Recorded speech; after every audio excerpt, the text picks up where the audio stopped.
I'm Chip Freund, and this is the Artist Spotlight, conversations with contemporary artists based on 5 simple questions that explore the artist's journey, creativity, and sources of inspiration. Welcome to another episode of the Artist Spotlight podcast. I'm Chip Freund, and today I'm joined by Jeannette Stevenson. Jeannette is a ceramic artist based in Raleigh. Jeannette, welcome to the show. Hi, Chip. Glad we could pull this together. Before we dive into our 5 questions, why don't you tell our listeners a little bit about a project maybe you've just finished or something you're currently working on? Well, I just spent a week and a half in May down in the Seagrove area participating in a wood fire conference in Star and then firing kilns in the Seagrove area. I was lucky enough to get to fire 3 different wood kilns with Ben Owen and a partner and Sid Luck. And just the camaraderie of the group and being with wood fire artists again, because I hadn't done it since college or just after college, was a fabulous experience. And then the international conference that occurred at the end of that week with wood fire artists from all over the country and from Japan and England was just fabulous to get some of the information that people were sharing about the process. Excellent. For those not familiar with the ceramics world, what makes a piece fired in a wood-fired kiln versus, say, an electric kiln different? Well, in an electric kiln, the heat just builds naturally throughout the kiln all at the same time and then cools down all at the same time. Whereas in a wood kiln, you are actually having a flame that travels through the kiln. And that flame will create different color patterns. And as the piece is fired, it will also deposit ash that is created from burning the wood on the pieces, which will affect the glaze. Sometimes it causes the glaze to run. A lot of wood fire artists do not apply a lot of glaze because of all the different colors that are created by just the flame itself traveling through that kiln. Fascinating. Well, thank you for that little bit of information. Well, as each one of our episodes really centers around our 5 questions, let's move on into that. What is your earliest memory of making art of any kind? So probably my earliest memory, I have kind of 2. I was probably 5, and I remember my father showing me how to draw with crayons and do little stick figure people, and then me wanting to emulate and do what he was doing. I think before that I was just coloring blobs, without creating any shapes. But I remember that memory sticks with me. And then in the sandbox, I used to, try to sculpt things, get the sand wet, or being down at the beach and making sandcastles, and I consider that art making as well. All right. So as we've already touched on, your current medium is clay. What brought you to that media and why? So throughout my high school time, it was all 2D that I did when we were supposed to do clay. The school system put air conditioning in the building and blocked off the ventilation to the kiln, so we couldn't fire it. I never got to do clay in high school. But when I went to college at UNC in Chapel Hill, I took a class in sculpture, and that was the second time I had ever done clay. But the first time I was in 6th grade, and I remember parts of it, but definitely when I was doing the clay in college is when it really spoke to me as something that I wanted to continue. And then when I transferred to ECU, and the ceramics program they have there was phenomenal. And especially once I learned how to use the wheel, I really became enamored with what you can do with clay. And the biggest thing that I love about clay is the fact that you take this soft, malleable material and you can make just about anything with it. And then it gets fired and it's hard, but I especially like it when things still look soft. Even though it's transformed into now this, this material that lasts forever. I mean, what we know about a lot of Greek and Roman history and the Egyptians is from these pots that they made, and especially Native Americans in this country is, you know, we find their garbage piles of their old pot shards, you know, that last forever because they're part of the earth and they've been fired and transformed into this rock-like substance. So that's what jazzes me the most about clay. Well, yeah, there's a real permanence to it, but at the same time, having broken my share of pots and coffee mugs, there's also a fragility. So Yeah. to me, there's always that interesting play that it's permanent, but it's not permanent in the, you know, fully formed form. Right. Right. It can break. It can it can end up becoming parts of other things. Mosaics have been done using pot shards. Okay. This leads naturally, I think, into our next question, and that is, you know, what inspires your art? Where does it come from? You've created, you know, usable items. A lot of times, it's often usable, but they take on different shapes. Sometimes thrown, sometimes molded. Where do these things come from? So, you know, that was probably my hardest question to answer. I thought a lot about it, and it really just comes from my life, I think. It focuses on the things that I love. And I love the idea of somebody taking something that I've made and using it to bring a little joy or bring a little life into their everyday. I love color. I've always loved color. When I was, you know, young, it was always give me the box with all the crayons that you know, 64 colors. I want just the 8-pack. And having those kinds of bright colors. And that is one thing that I've been told in my work that people really like, because sometimes potters can put a lot on brown. And I like bringing a lot other colors in. Then the Hostas pieces, you know, I've loved gardening since I was a young kid. My father had a big garden when we were growing up. And the 5 years I lived in Iowa, I got introduced to hosta plants and the variety that they come in, from the itty bittiest little leaf to great big huge leaves. And they have such a great vein structure that taking that and pressing it into the clay so that you get the effect of the leaf. Even some of the leaves are thick and leathery, and you can kind of see some of that puckering in the impressions that I'm doing. And then sculpting that leaf so it's not just a flat thing, but really has some movement to it. And again, it's that play of something that looks kind of soft and malleable, but you know, it's a hard surface. And then I've got a series running around in my head right now that I kind of started thinking about back in 2013, but this trip that I did to Italy recently has re-inspired it. I want to do something involving architecture in Europe and sort of creating these windows into the culture of these environments. So I've taken a bunch of pictures, and now I need to do some sketches and kind of flush the ideas out. But I don't know, it's just very inspiring to see, you know, our country's so young. And when I went to London and you see the building that was built in the 1200s sitting next to a building that was built in like 2007 in the same city, just amazing to see that history. And history is always, you know, kind of inspired me, because a lot of what we know about history is because of art that was left behind. So kind of that whole coming together. So will this series be sort of representational or a more abstract interpretation?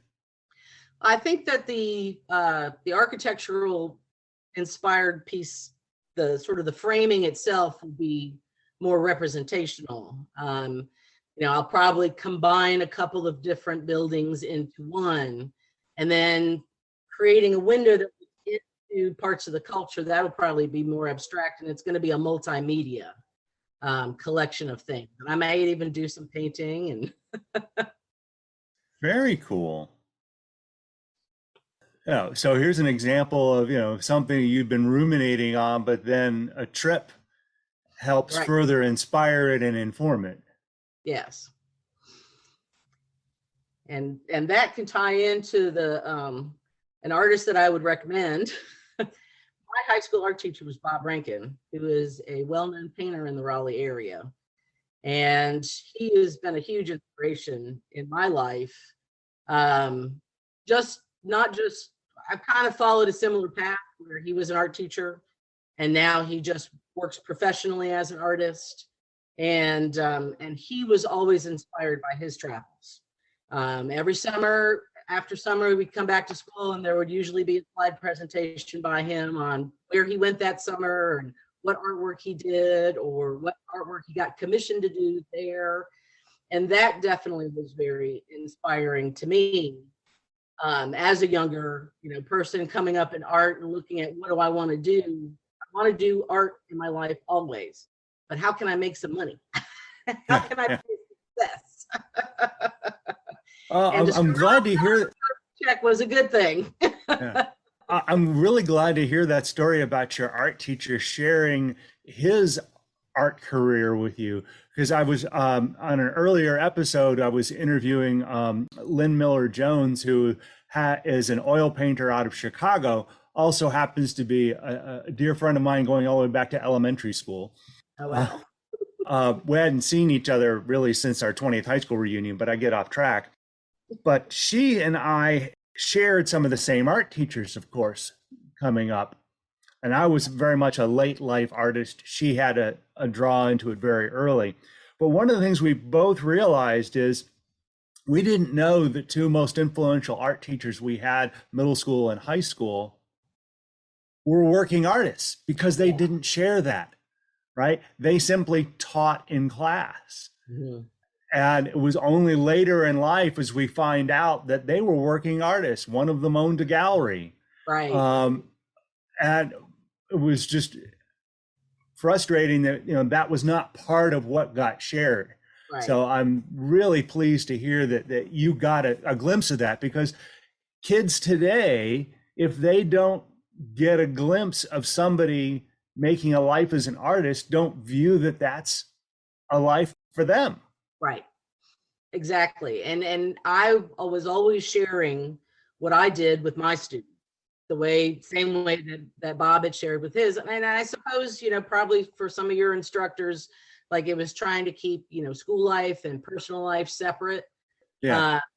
But when you're making a living as a teacher and you're making a living as an artist, like you're still making a living, and definitely share that information.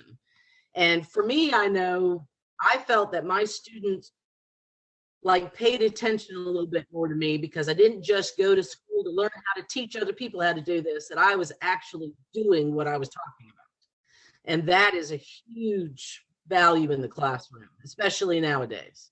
Yeah, no, I hear to that. Really across any discipline, right, mm-hmm. is to bring real life experience to the classroom. So as we're talking now about young artists still in school, and it could be someone starting their art career later in life, what advice would you give to an artist starting out?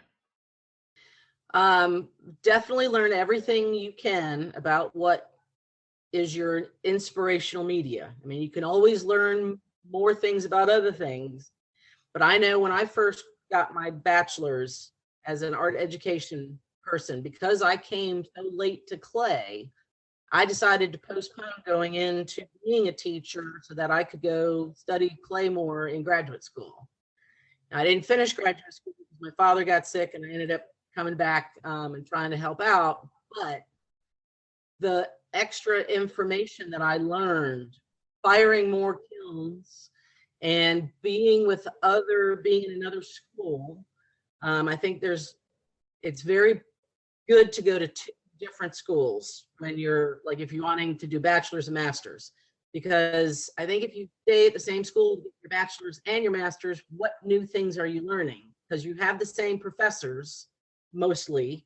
I think you really need to move and go someplace else to really get another perspective, get another, I got a lot more different feedback by going to Penland and then going out to the University of Iowa. So that is always continuing to learn about your craft.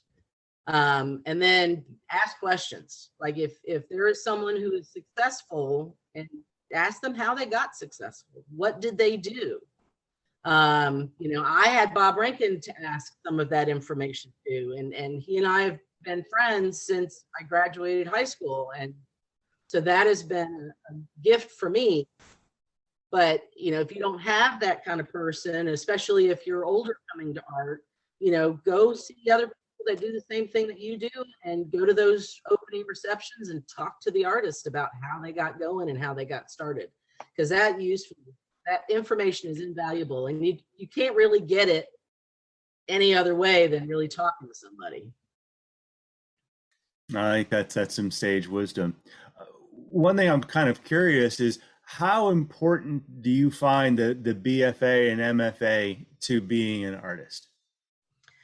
I think the BFA was good for me. I needed, obviously, if I'm being an art teacher, I had to have a college degree. Getting a BFA rather than a BA meant that I took more art classes. And that gave me more opportunity to learn more things.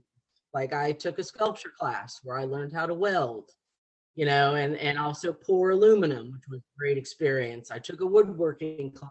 So, definitely as a teacher, those additional classes helped me help students more throughout my career teaching. MFA, if you want to teach in college, that was why I was really going to learn more about clay and to learn more about wood firing. But also to look at getting a degree to be able to teach at the college level, which you can't do with a BFA. But, life happens and things change. I know Bob Rankin, he did not get an MFA, and he has been a very successful artist throughout his history. A buddy of mine, Ben Owen, down in Seagrove, he and I were at together we graduated together with our BFA.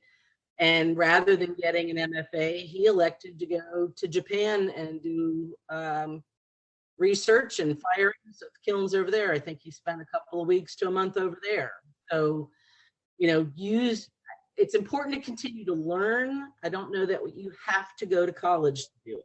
There are other paths depending upon what it is that you're wanting to learn more about.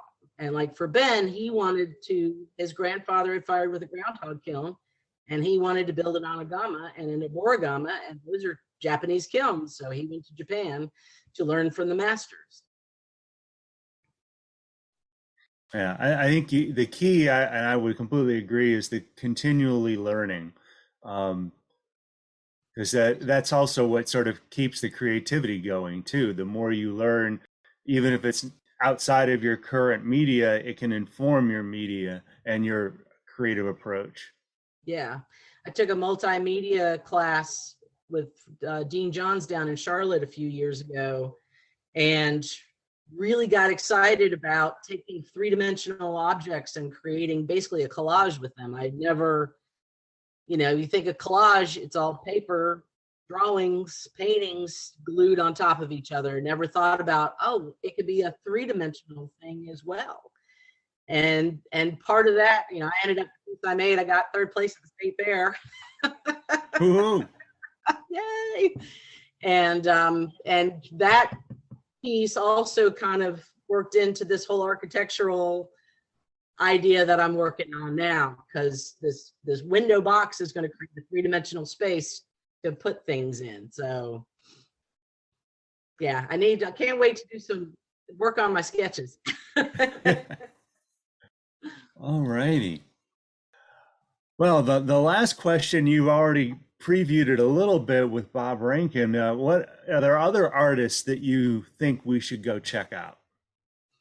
Well, Ben Owen definitely is sort of the epitome of the successful potter. Like he took, his grandfather, kind of got things started for him, but he took that business and grown it You know, the house that he built and all the stuff that he's got going on, you know, just shows how successful you can be with your artwork. And, you know, he's definitely like Bob Rankin. Both of them just are high energy and are always creating. And if you want to be a successful artist, that is something you've got to be able to embrace. If you're not making work all the time, you're going to struggle to be successful. And then being able to self-promote. But I love the whole area of Seagrove and a lot of the potters there that are living, you know, their dream of working with clay, and people come and buy their work, and and I'm finally, you know, feeling that dream too. So Well, cool. All righty. And we're coming to the end of our time here, but I want to make sure that folks can see your work. So certainly, first of all, the Cary Gallery of Artists, where you and I are both member artists, is a good place to check things out. I believe you're also at the NC Art Museum's gift shop here in Raleigh, and the Creative Exchange in Rollsville. And of course, folks can find you out in cyberspace at potsbyjnet.com. And as always, I will have links in the show notes to all of Jeanette's stuff, as well as to the artist that she recommended to us. Again, Jeanette, thank you for being on the show. This has been real fun. thanks so much for having me, Chip. All righty. Tune in next time for another episode of the Artist Spotlight, where we feature the work of a contemporary artist.